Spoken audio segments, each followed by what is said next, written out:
Olá!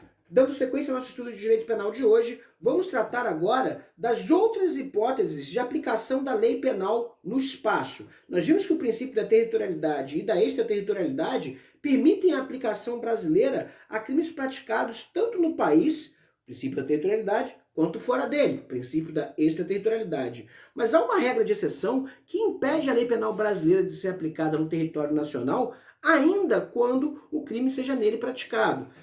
São as hipóteses de imunidades. Há dois tipos de imunidade, as imunidades diplomáticas e as imunidades parlamentares. Com relação às imunidades diplomáticas, eu me refiro àquelas que atingem o embaixador, o corpo técnico da embaixada, os familiares do agente diplomático, os chefes de Estado estrangeiros em visita no país, muito embora não se apliquem aos seus empregados particulares. Essas pessoas aqui descritas, elas gozam de imunidade para não serem processadas segundo a lei nacional e efetivamente isso não se dá por uma razão qualquer ou por uma razão, digamos assim, de impunidade ou de desejo de impunidade, mas, na verdade, para garantir que esses corpos diplomáticos não sejam efetivamente vítimas de estados autoritários. Imagina que bastaria acusar alguém em missão diplomática de um delito que não tenha praticado para gerar um incidente internacional e efetivamente alcançando estragos muito maiores, por assim dizer, do que efetivamente a própria prática do crime.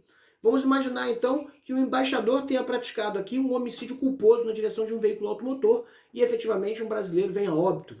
E aí, claro, a lei penal brasileira deveria se aplicar, mas considerando aqui as repercussões internacionais, o direito penal brasileiro abre uma exceção para que efetivamente se possa impedir um incidente diplomático, ficando condicionadas aqui as punições ao embaixador, ao corpo técnico da embaixada, aos familiares do agente diplomático e ao chefe de Estado estrangeiro em visita no país, condicionadas então a autorização do país para que possa ser preso ou processado.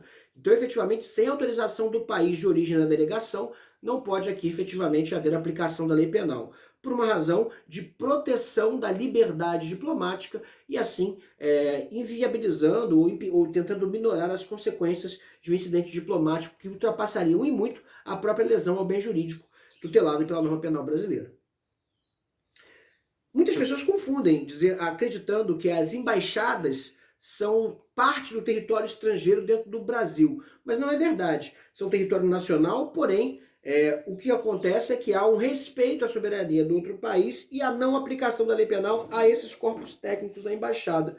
Essa é a regra a que se refere o nosso direito penal. Não é qualquer tipo de regra de extensão do território estrangeiro para dentro do nosso país. Senão nós poderíamos, inclusive, aplicar as regras relativas à extraterritorialidade, o que não é o caso.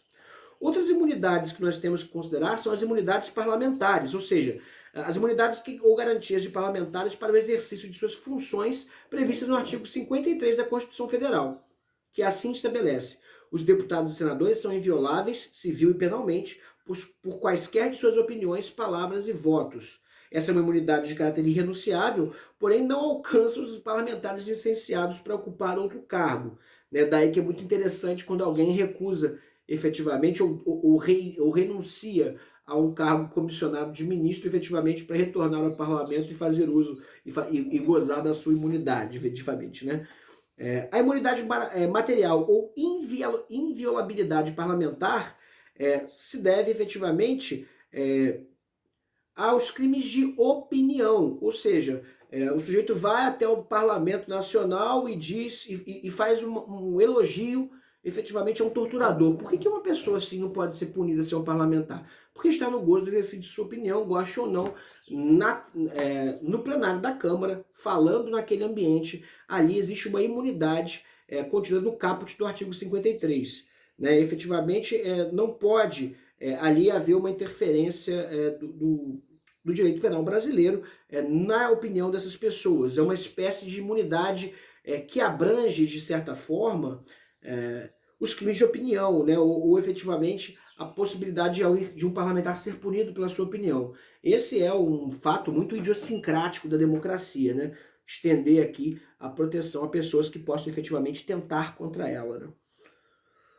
O artigo 53, então, da Constituição Federal de 88 estabelece assim com relação aos parlamentares federais, ou seja, deputados e senadores, e no artigo 27, parágrafo 1º da Constituição Federal, com relação aos deputados estaduais e nos limites de circunscrição dos municípios, os vereadores, aqui na regra do artigo 29, inciso 8º da CF. Também podemos falar de imunidade formal, que se refere, na verdade, à garantia de quem está no exercício de mandato eletivo, a impossibilidade de ser ou permanecer preso ou processado sem autorização da Casa Legislativa respectiva, né? É o caso recente da parlamentar federal, da deputada Flor de Lis, né? Ela não pode efetivamente ser processada sem que haja uma autorização da casa parlamentar a que ela pertence, né? É o caso de uma imunidade formal, né? E é importante considerar também que os deputados e senadores, desde a expedição do diploma, serão submetidos a julgamento perante o Supremo Tribunal Federal.